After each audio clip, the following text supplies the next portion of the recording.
La vie de saint Issa, chapitre 7.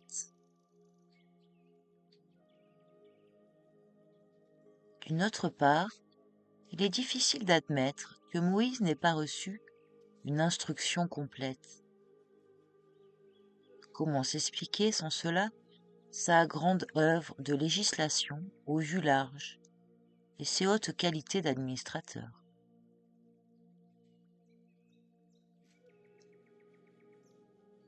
Maintenant, pourquoi s'est-il attaché aux Israélites s'il était prince? L'explication me paraît très simple. On sait que chez les anciens, comme dans nos temps modernes, des discussions existaient entre frères sur la question de savoir qui succéderait au père sur le trône. Pourquoi ne pas admettre cette hypothèse que Moussa ou Moïse ait rêvé la fondation d'un royaume distinct, l'existence d'un frère aîné lui défendant de songer au trône d'Égypte? C'est peut-être dans ce but qu'il a entrepris de s'attacher les Israélites, dont il admirait la fermeté dans leurs croyances et en même temps la force physique.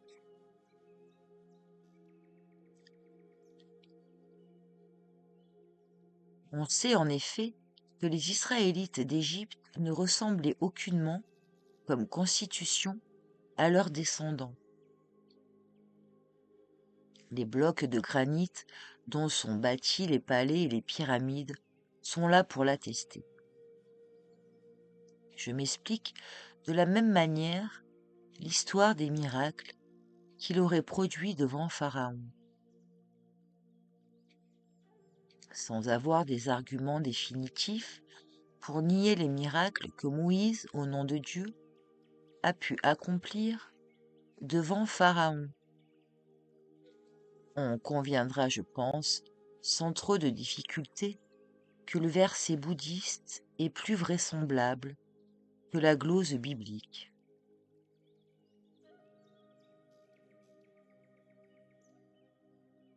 La peste, la petite vérole ou le choléra ont dû en effet causer des ravages énormes dans les masses extrêmement denses du peuple, à une époque où les idées sur l'hygiène étaient encore rudimentaires, et où, conséquemment, le mal devait prendre rapidement des proportions effrayantes. Moïse, dont l'intelligence était très vive, très prompte à se manifester, a très bien pu, en présence de la peur, que Pharaon avait des éléments déchaînés, lui expliquer que c'était là une intervention du Dieu d'Israël en faveur de ses élus. Moïse possédait même là une excellente occasion de délivrer les Israélites de leur esclavage et de les faire passer sous sa propre domination. Conformément à la volonté de Pharaon, toujours d'après les bouddhistes, Moïse fit sortir les Israélites des murs de la ville. Mais au lieu de bâtir une cité nouvelle sur un endroit assez proche de la capitale, ainsi que lui avait été ordonné, il leur fit quitter le territoire égyptien. On comprend aisément l'indignation qui a dû saisir Pharaon en voyant que Moïse enfreignait ses commandements. Aussi ordonna-t-il à ses soldats de se mettre en marche à la poursuite des fuyards.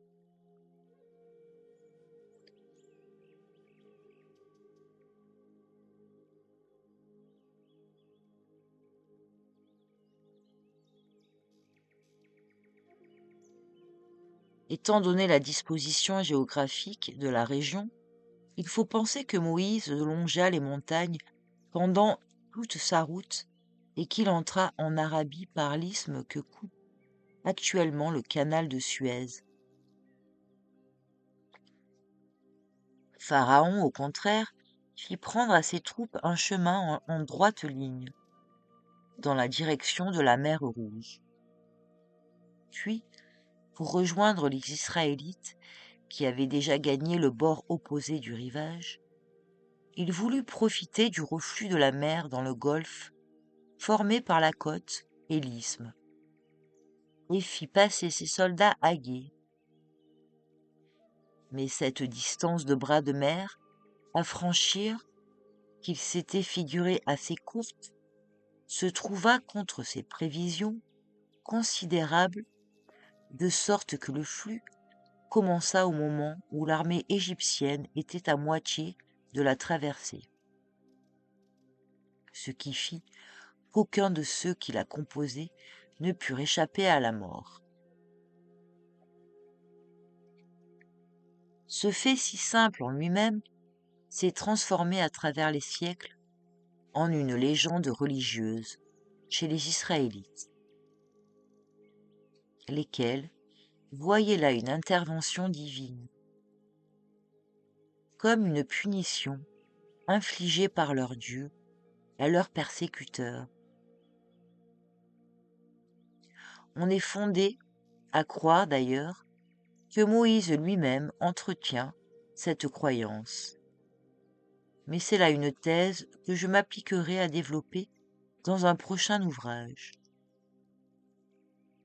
La chronique bouddhiste décrit ensuite brièvement la grandeur et la décadence du royaume d'Israël, ainsi que sa conquête par des étrangers qui en réduisirent les habitants à l'état de servitude.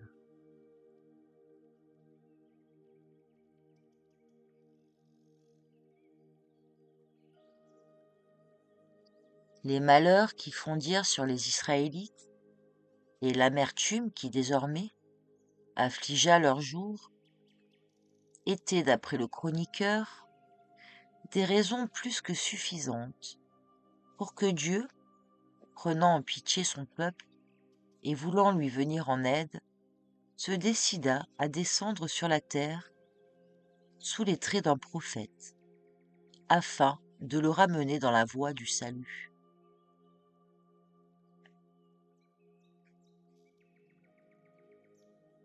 Ainsi, l'état des choses de cette époque justifiait cette croyance que l'arrivée de Jésus était signalée, imminente, nécessaire.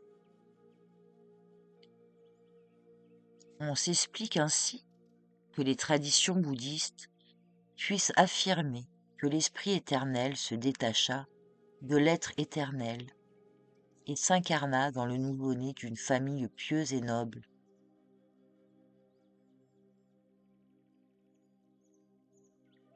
Nul doute que les bouddhistes, aussi bien que les évangélistes, veuillent indiquer par là que l'enfant appartenait à la maison royale de David. Seulement le texte de l'Évangile, selon lequel l'enfant était né du Saint-Esprit, peut être interprété de deux façons, tandis que, d'après la doctrine de Bouddha, laquelle est plus conforme aux lois de la nature, l'Esprit n'a fait que s'incarner dans un enfant déjà né, que Dieu a béni et choisi pour accomplir sa mission ici-bas.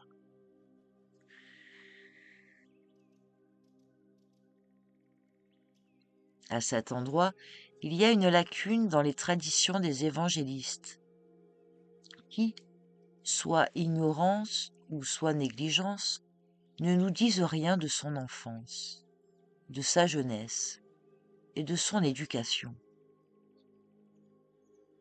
Il commence l'histoire de Jésus par son premier sermon, c'est-à-dire à l'époque ou à l'âge de 30 ans, quand il rentre dans son pays. Tout ce que les évangélistes disent à propos de l'enfance de Jésus manque complètement de précision. Cependant, l'enfant croissait et se fortifiait, étant rempli de sagesse, et la grâce de Dieu était en lui, dit l'un des auteurs sacrés. tandis que Luc, l'enfant croissait et se fortifiait en esprit, et il demeurait dans le désert jusqu'au jour où il devait paraître devant le peuple d'Israël. Comme les évangélistes ont rédigé leurs écrits longtemps après la mort de Jésus, il est à présumer qu'ils ne faisaient que consigner par écrit les récits, à eux parvenus, des principaux événements de la vie de Jésus. Par contre, les bouddhistes qui ont rédigé leurs chroniques aussitôt après la Passion et qui ont été à même de recueillir les renseignements les plus sûrs sur tous les points qui les intéressaient, nous donnent une description complète et très détaillée de la vie de Jésus.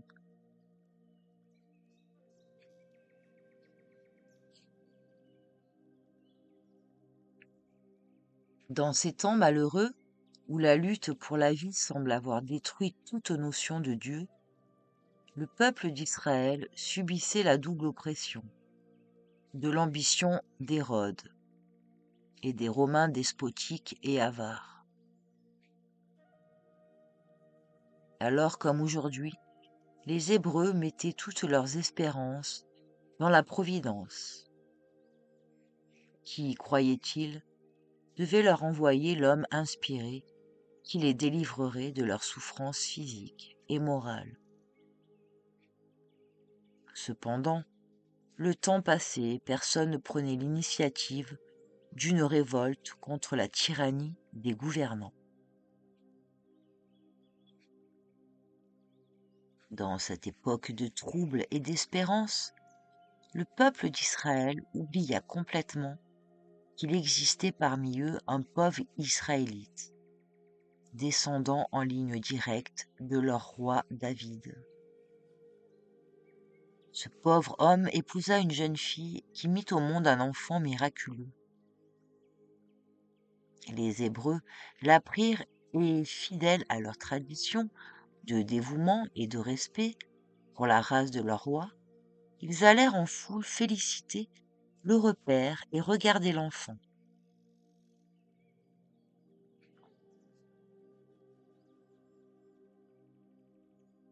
Il est évident que qu'Hérode ne restait pas longtemps sans être mis au courant de tout ce qui s'était passé.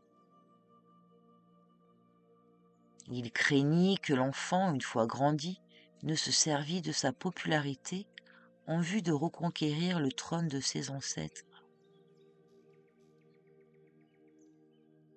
Il fit rechercher l'enfant que les Israélites s'efforcent de soustraire à la colère du roi. Alors celui-ci ordonne l'abominable massacre d'enfants, espérant que Jésus périrait dans cette vaste hécatombe humaine. Mais la famille de Joseph eut vent de la terrible exécution que méditait Hérode, et elle se réfugia en Égypte. Quelque temps après, elle revient dans sa terre natale. L'enfant avait grandi dans ses voyages où sa vie était plus d'une fois exposée au danger. Autrefois comme à présent, les Israélites orientaux commençaient à instruire leur enfant dès l'âge de 5 ou 6 ans.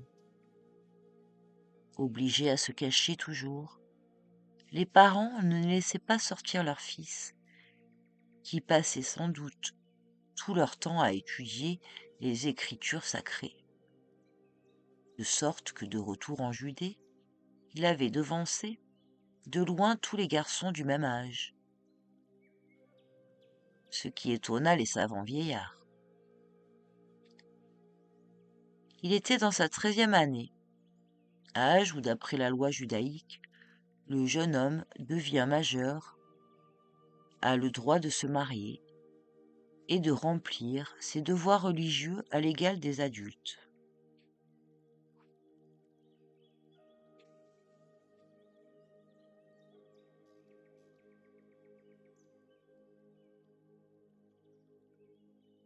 Il existe aussi, encore de notre temps chez les Israélites, une ancienne coutume religieuse qui fixe la majorité d'un homme à l'âge de 13 ans, accompli. À partir de cette époque, l'adolescent devient membre de la société et jouit de droits égaux à ceux des adultes. De même, son mariage à cet âge passe pour avoir force de loi et même être indispensable dans les pays chauds. Cependant, en Europe, cette coutume est tombée en désuétude et n'a plus aucune importance, grâce à l'influence des lois locales et de la nature même, qui ici ne contribuent pas aussi puissamment que dans les pays chauds au développement physique des jeunes gens.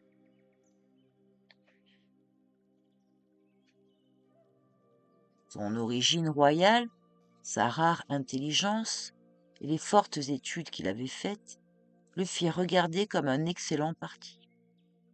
Et les hommes les plus riches et les plus nobles auraient voulu l'avoir pour gendre. De même, les Israélites d'aujourd'hui tiennent à honneur de marier leur fille à un fils de rabbin ou de savant. Mais le jeune homme, pensif comme détaché de toutes les choses corporelles et dévoré par la soif de connaissance, quitta clandestinement la maison de ses parents et s'en alla aux Indes avec les caravanes en partance.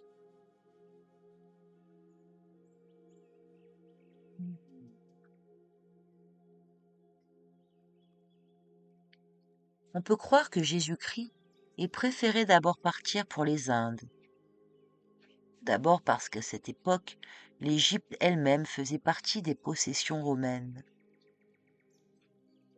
Ensuite et surtout, parce qu'un échange commercial très actif avec les Indes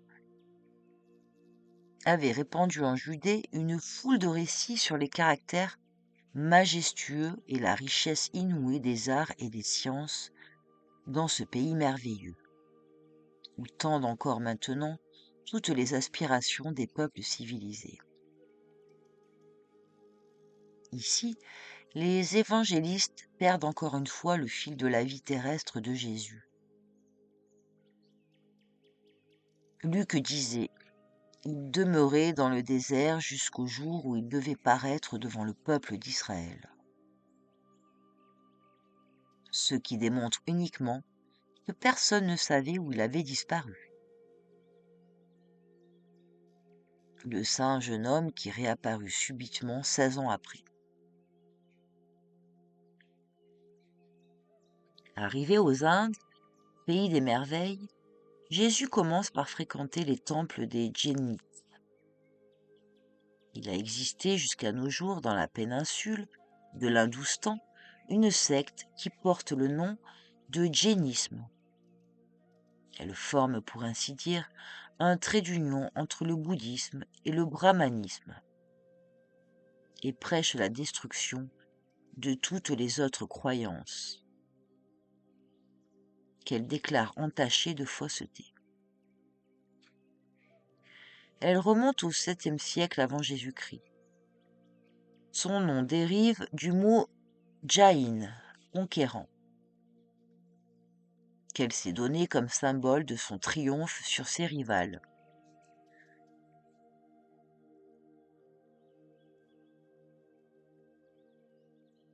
Émerveillés de l'esprit du jeune homme, les Jaïnites le prient de rester avec eux.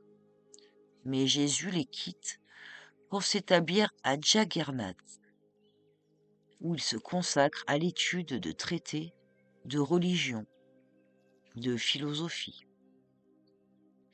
Jagernath, une des principales villes sacrées des Brahmanes, et qui, au temps du Christ, a joui d'une grande importance religieuse.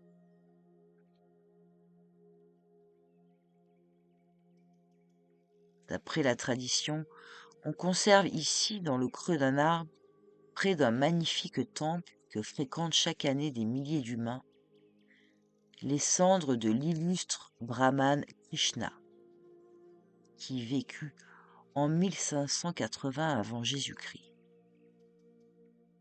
et recueillit et mit en ordre les Védas, dont il effectua la division en 4 livres.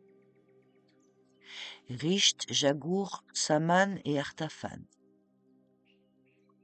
Krishna, qui reçut pour ce travail le nom de Vyasa, celui qui a recueilli et divisé les Védas, a rédigé également le Vedanta et 18 Puranas, composés de 400 000 strophes.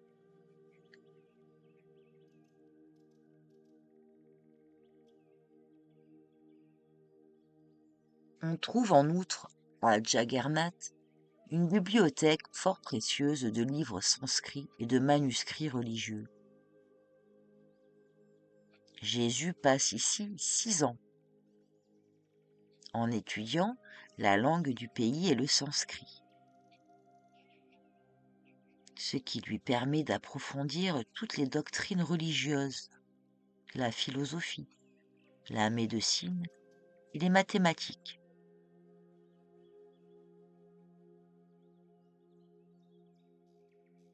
Il trouvera beaucoup à blâmer dans les usages et les lois brahmanes, et il soutient des discussions publiques avec les brahmanes, qui s'efforcent de le convaincre du caractère sacré des coutumes établies. Entre autres choses, Jésus trouve particulièrement inique que le travailleur soit humilié, que non seulement on le prive des biens à venir, mais aussi qu'on lui conteste le droit d'entendre les lectures religieuses. Et Jésus se met à prêcher devant les Soudras, dernière caste d'esclaves, appelés maintenant les intouchables, en disant que Dieu est un, d'après leur propre loi, que tout ce qui existe n'existe que par lui, que devant lui, tout est égal, que les brahmanes ont obscurci le grand principe du monothéisme, en dénaturant les paroles de Brahma lui-même, et en insistant à l'excès sur les cérémonies extérieures du culte.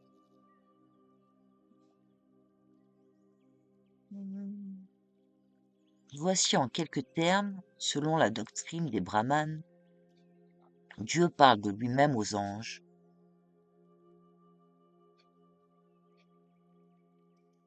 J'ai été depuis l'éternité et je serai éternellement. Je suis la cause première de tout ce qui existe à l'est et à l'ouest, au nord et au sud, en haut et en bas, au ciel et aux enfers. Je suis plus vieux que toute chose. Je suis l'esprit et la création de l'univers. Et je suis son créateur. Je suis tout-puissant. Je suis le Dieu des dieux, le roi des rois.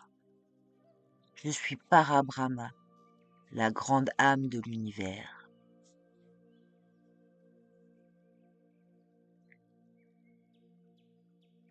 Après que le monde eut apparu par le seul désir de Parabrahma, Dieu créa les hommes qu'il rangea en 4 classes, d'après leur couleur. Blanche pour les brahmanes, rouge pour les kshatriyas, jaune pour les vaisses et noir pour les soudras. Parabrahma tira les premiers de sa propre bouche et leur donna comme apanage le gouvernement du monde, le soin d'enseigner aux hommes les lois, de les guérir et de les juger. Aussi, les brahmanes occupent-ils seulement les emplois de prêtres, et les prédicateurs, commentateurs des Védas, doivent seuls observer le célibat.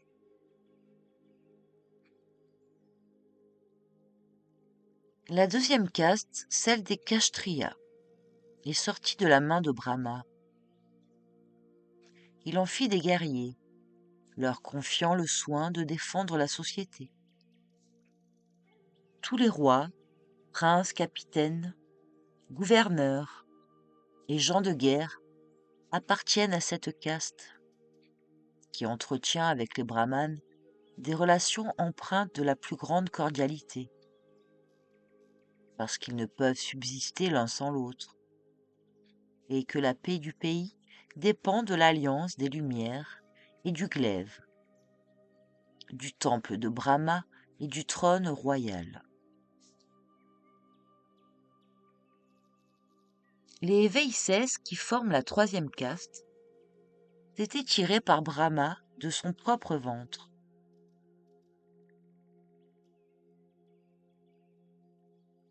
Ils sont destinés à labourer la terre, à élever des bestiaux, à pratiquer le commerce, à exercer toutes sortes de métiers, afin de nourrir Brahman et Kshatriya. On ne les autorise que les jours de fête à aller au temple et à écouter la lecture des Védas. À toute autre époque, ils doivent vaquer à leurs affaires. La dernière caste, celle des Noirs ou Sudras, est sortie des pieds de Brahma pour être les humbles serviteurs et esclaves des trois premières castes.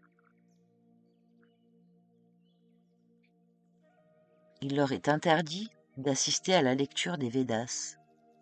C'est se souiller que d'être en contact avec eux.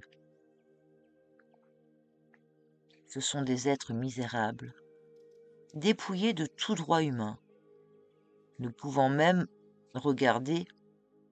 pas regarder les membres des castes supérieures, se défendre et, en cas de maladie, recevoir des soins d'un médecin. Il n'y a que la mort qui puisse les délivrer des conséquences de leur vie de servitude. Mais pour cela encore faut-il qu'ils aient toute leur vie durant servi sans murmure, ni paresse un membre d'une des classes privilégiées. Alors seulement, après s'être acquitté avec fidélité et un zèle excessif de ses fonctions auprès d'un brahmane ou d'un kshatriya, le pauvre Soudra aura la promesse que son âme, après sa mort, sera élevée à une caste supérieure.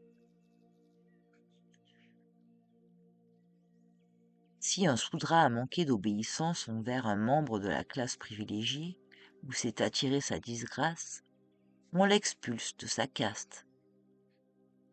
Il tombe au rang d'un paria, qu'on bannit de toutes les villes et de tous les villages. Et il est l'objet d'un mépris général. C'est un être abject, à qui l'on ne permet plus d'accomplir que les plus basses besognes. La même punition peut d'ailleurs porter sur un membre d'une autre caste. Toutefois, ceux-ci, à force de repentir, de jeûne et d'épreuves, peuvent réintégrer leur ancien rang dans leur caste, tandis que le malheureux Soudra, une fois chassé de la sienne, est perdu à tout jamais.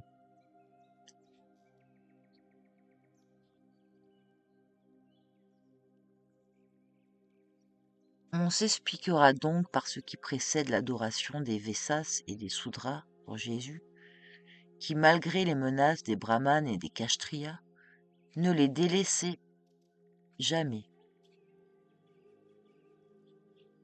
Or Jésus blâma, dans ses sermons, non seulement que l'on dépouilla l'homme du droit d'être considéré comme tel, tandis qu'on adorait un singe ou un morceau de marbre ou de métal, mais encore il s'emporta contre le principe même du brahmanisme, son système de Dieu, sa doctrine et sa trinité, Trimurti, pierre angulaire de cette religion.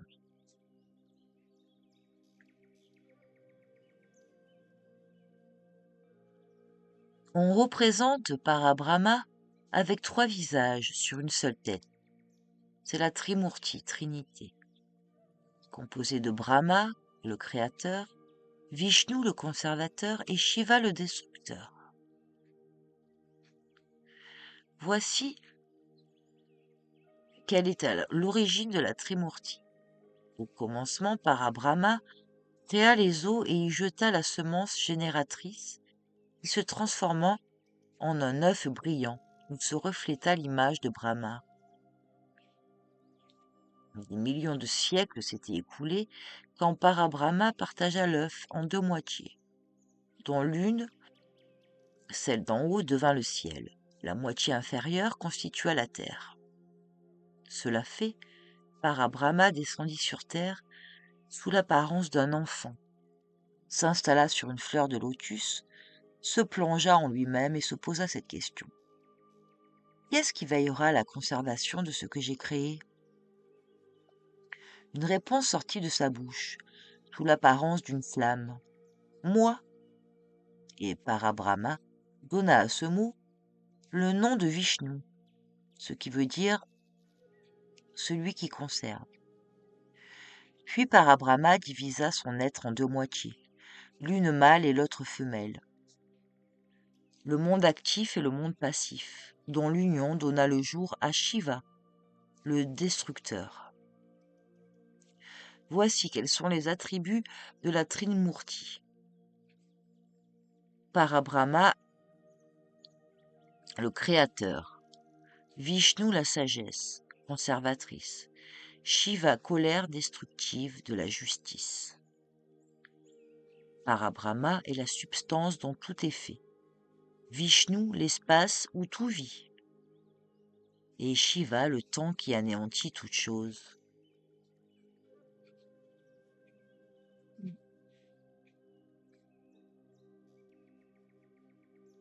Brahma est le visage qui vivifie tout. Vishnu, l'eau qui soutient les forces des créatures. Shiva, le feu qui rompt le lien qui unit les objets. Brahma est le passé, Vishnu le présent et Shiva l'avenir. Chaque partie de la Trimurti possède en outre une femme. Celle de Parabrahma est Saravaskati, déesse de la sagesse. Celle de Vishnu s'appelle Lakshmi, déesse de la vertu. Et Shiva a épousé Kali, déesse de la mort, l'universelle destructrice. De cette dernière union naquirent le sage dieu Ganega et Indra, chef des divinités inférieures, dont le nombre, en y comprenant tous les objets d'adoration des hindous, monte au chiffre de 300 millions. Vishnu est descendu 8 fois sur terre en s'incarnant, tantôt dans un poisson, pour sauver du déluge les livres sacrés, tantôt dans une tortue, puis dans un nain, puis dans un sanglier, un lion, tantôt en Rama, fils de roi, en Krishna, en Bouddha. Il viendra une 9e fois sous forme d'un cavalier montant un cheval blanc, pour détruire la mort et les péchés. Jésus nia l'existence de toutes ces inepties hiérarchiques de Dieu, au pluriel, qui obscurcissaient le grand principe du monothéisme. Les brahmanes, voyant que le peuple commençait à embrasser la doctrine de Jésus, qui était devenu leur adversaire, alors qu'ils avaient espéré le gagner pour leur parti, résolurent de le tuer. Mais ses serviteurs, qui l'aimaient beaucoup, l'avertirent du danger qui le menaçait. Et il se réfugia dans les montagnes du Népal.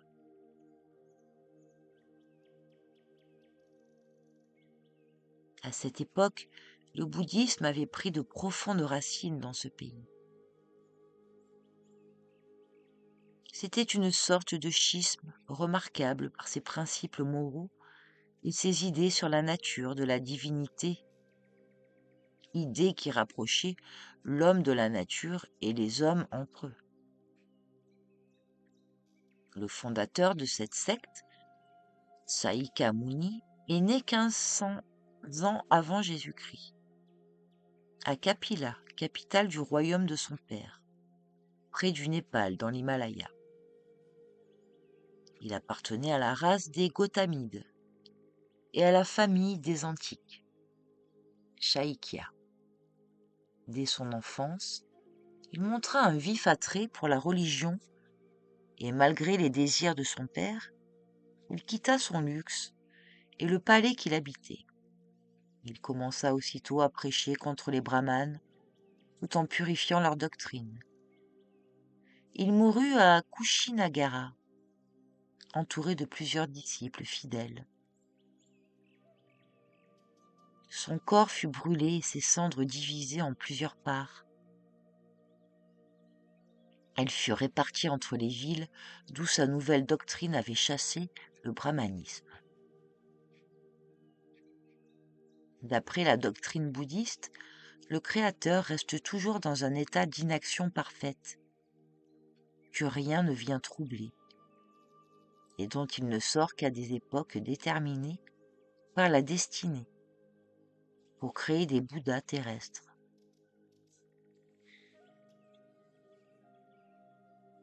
À cet effet, l'esprit se détache du souverain, créateur, s'incarne dans un Bouddha et va résider pour quelque temps sur la terre, où il crée des Bodhisattvas, maîtres, dont le rôle est de prêcher la parole divine et de fonder de nouvelles églises de croyants, auxquels ils donneront des lois et pour qui ils institueront un nouvel ordre religieux, suivant les traditions du bouddhisme. Un Bouddha terrestre est en quelque sorte un reflet du souverain Bouddha créateur, auquel il s'unit à nouveau après avoir terminé son existence sur Terre. Les Bodhisattvas, de même en récompense de leurs travaux et des privations qu'ils ont endurées ici-bas, reçoivent la béatitude éternelle et jouissent d'un repos que plus rien ne saurait troubler.